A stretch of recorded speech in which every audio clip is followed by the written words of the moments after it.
Saudi अरब, जहां सत्ता अचानक नहीं बदलती, जहां ताजपोशी से पहले भी दुनिया को कोई अंदाजा नहीं होता, लेकिन आज हालात कुछ और इशारा कर रहे हैं। बिना किसी ऐलान के, बिना किसी औपचारिक समारोह के सऊदी अरब में सत्ता का केंद्र धीरे धीरे लेकिन साफ तौर पर किंग सलमान से खिसक कर क्राउन प्रिंस मोहम्मद बिन सलमान यानी MBS के हाथों में जाता दिख रहा है।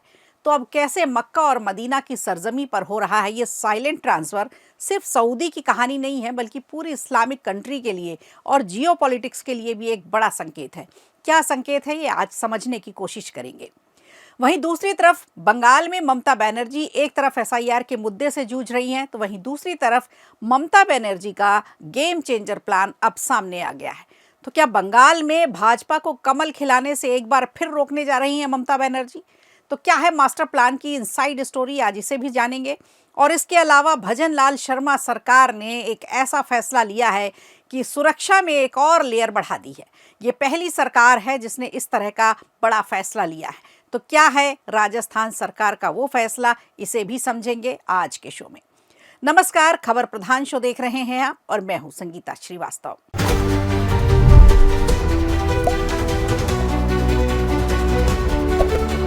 सऊदी अरब में इस वक्त सत्ता का साइलेंट ट्रांसफर होता दिखाई दे रहा है। बिना किसी औपचारिक ऐलान के सत्ता का केंद्र अब साफ तौर पर किंग सलमान के हाथों से निकलकर क्राउन प्रिंस मोहम्मद बिन सलमान यानी MBS के हाथों में जाता दिख रहा है। 2024 के बाद मोहम्मद बिन सलमान ने धीरे धीरे सऊदी की सत्ता पर अपना पूरा कंट्रोल बनाना शुरू कर दिया। किंग सलमान की भूमिका सिर्फ संदेश जारी करने तक रह गई है। हाल के महीनों की बात करें तो सऊदी अरब से जुड़े लगभग सभी बड़े फैसले क्राउन प्रिंस मोहम्मद बिन सलमान ने ही लिए हैं। इन फैसलों में किंग सलमान की कोई औपचारिक भूमिका दिखाई नहीं देती। सऊदी अरब मुस्लिम कंट्रीज का एक बेहद अहम देश है, क्योंकि यहाँ मक्का और मदीना जैसी इस्लाम की सबसे पवित्र जगहें मौजूद है। ऐसे में यहाँ सत्ता परिवर्तन पूरी दुनिया के लिए मायने रखता है। अगर हाल के सालों में नजर डालें तो तस्वीर और भी साफ हो जाती है। साल 2024 में किंग सलमान ने कई बड़े वैश्विक नेताओं से मुलाकात की, जिसमें तुर्की के राष्ट्रपति एर्दोआन भी शामिल थे। लेकिन 2025 में किंग सलमान ने एक भी विदेशी नेता से मुलाकात नहीं की। यहां तक कि अमेरिकी राष्ट्रपति डोनाल्ड ट्रंप के कार्यक्रम में भी किंग सलमान नजर नहीं आए, जिसे लेकर चर्चा भी खूब हुई थी। इस साल तुर्की और जर्मनी के शीर्ष नेता सऊदी अरब पहुंचे, लेकिन दोनों से मुलाकात सिर्फ मोहम्मद बिन सलमान ने ही की।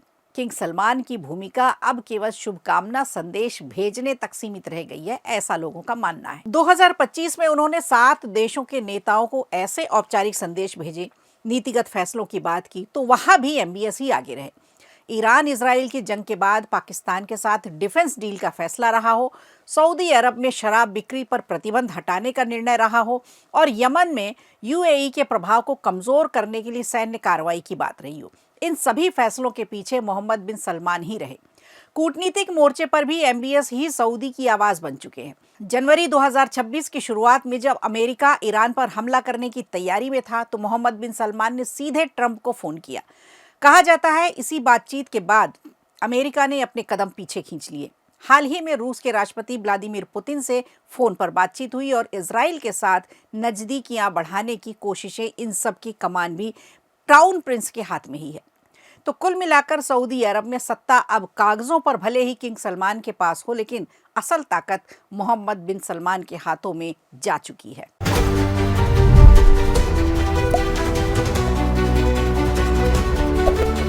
और इधर पश्चिम बंगाल में विधानसभा चुनाव से ठीक पहले बंगाल सरकार ने अंतरिम बजट पेश कर सियासी हलचल तेज कर दी है। इस बजट में महिलाओं का, युवाओं का और सरकारी कर्मचारियों के लिए भर भर कर सौगातें दी गई हैं। राज्य की वित्त मंत्री चंद्रिमा भट्टाचार्य ने विधानसभा में वोट ऑन अकाउंट पेश किया, जिसका कुल आकार करीब 4,06,000 करोड़ रुपए का है।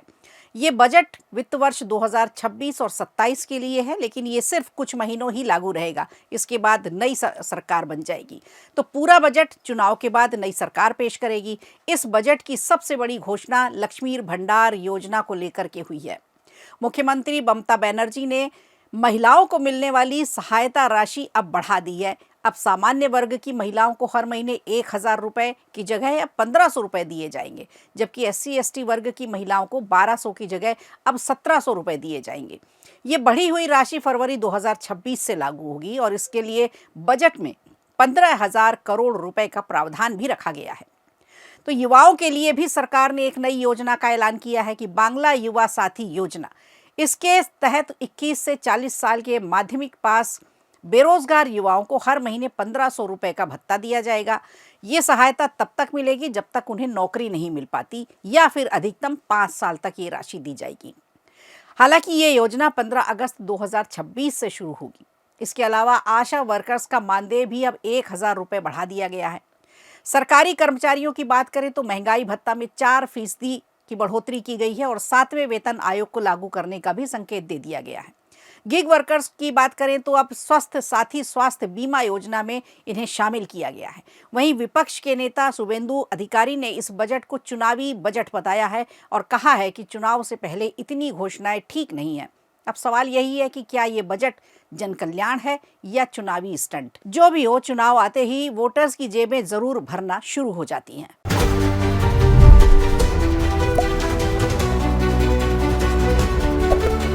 और इधर राजस्थान के सरकारी स्कूलों को लेकर एक ऐसा फैसला आया है जो बच्चों की सुरक्षा के लिहाज से बेहद अहम माना जा रहा है। राज्य के शिक्षा मंत्री मदन दिलावर ने जर्जर स्कूल भवनों को लेकर एक बिल्कुल नई और अनोखी योजना पेश की है। अब राजस्थान के सरकारी स्कूलों की नई इमारतों पर सिर्फ निर्माण की तारीख नहीं लिखी जाएगी, बल्कि उसमें अब एक्सपायरी डेट भी लिखी जाएगी। जी हाँ, ठीक वैसे ही जैसे किसी दवा पर एक्सपायरी डेट होती है। शिक्षा मंत्री का कहना है कि अक्सर स्कूल भवन बेहद पुराने और जर्जर हो जाते हैं, लेकिन फिर भी सालों तक इनका इस्तेमाल किया जाता रहता है, इनमें स्कूल लगाते रहते हैं। इससे बच्चों की जान पर अक्सर खतरा बना रहता है। अब दीवारों पर एक्सपायरी डेट लिखे होने से प्रशासन को साफ तौर पर याद रहेगा, पता रहेगा कि कब उस भवन का इस्तेमाल करना बंद करना है और कब उसे गिराकर नया निर्माण कराना है। मंत्री मदन दिलावर ने साफ कहा है कि हम किसी भी कीमत पर बच्चों को जर्जर छतों के नीचे पढ़ने के लिए मजबूर नहीं करेंगे। ऐसा फैसला देने वाली ये पहली सरकार है। इस बड़े कायाकल्प के लिए सरकार ने बजट का पूरा खाका भी तैयार कर लिया है। इस योजना पर कुल 1,575 करोड़ रुपए से ज्यादा का खर्च आएगा, जिसमें से 575 करोड़ रुपए राज्य सरकार और 1,000 करोड़ रुपए केंद्र सरकार की तरफ से दिए जाएंगे।